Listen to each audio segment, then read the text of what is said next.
6 in 10 American consumers would rather buy an American-made product than an imported one. Many of them even willing to pay more for those goods. So we ask, why aren't more companies making items right here in the good old USA? We have Tony Uphoff, the president of Thomas, which does supply chain management, etc. Joining us now. Why aren't more companies making right here in the U.S.? That's the right question, Lauren. Here's what's actually happening, though. It's a slow but sure progression. The fact of the matter is, over the last several years, we've seen a very steady, what's called reshoring of U.S. manufacturing. These are companies bringing manufacturing back to the shores here, and it's not just being done for altruistic reasons. It makes good economic sense. How so? U.S. manufacturing has become competitive on the global stage today. Advanced robotics, advanced factory automation. So we are increasingly competitive on the global stage. We created 284,000 jobs in U.S. manufacturing last year alone. Some of those jobs created by this increased reshoring. Do you think this trade war with China, in a few days we have another round of negotiations, how is that bringing jobs and supply chains back to the United States?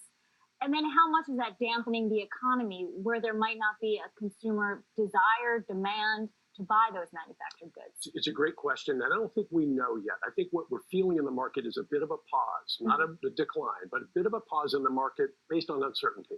Okay. It affects mostly tier 2 or tier 3 suppliers the most because they're having to reassemble their supply chains. So if you're a very large player, you have set supply chains that can likely absorb some price volatility.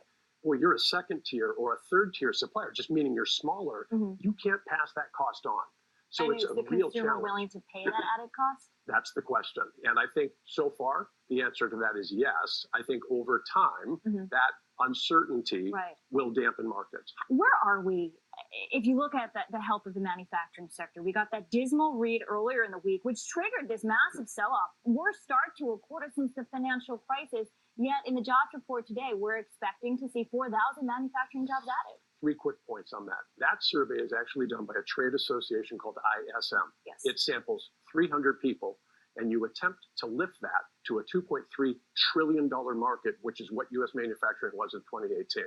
It doesn't make any sense. The same day that report was released, IHS, a professional research company with a broader and deeper sample size, came to the conclusion that in September, U.S. manufacturing actually expanded to its highest point in the last 5 months. So I think there's some counterbalancing data. ThomasNet.com, we track all of the buying. Every second somebody uses it to buy, we can see expansion in demand in the month of September. So I think there's some counterbalancing on this that we need to be realistic about. It's wobbly.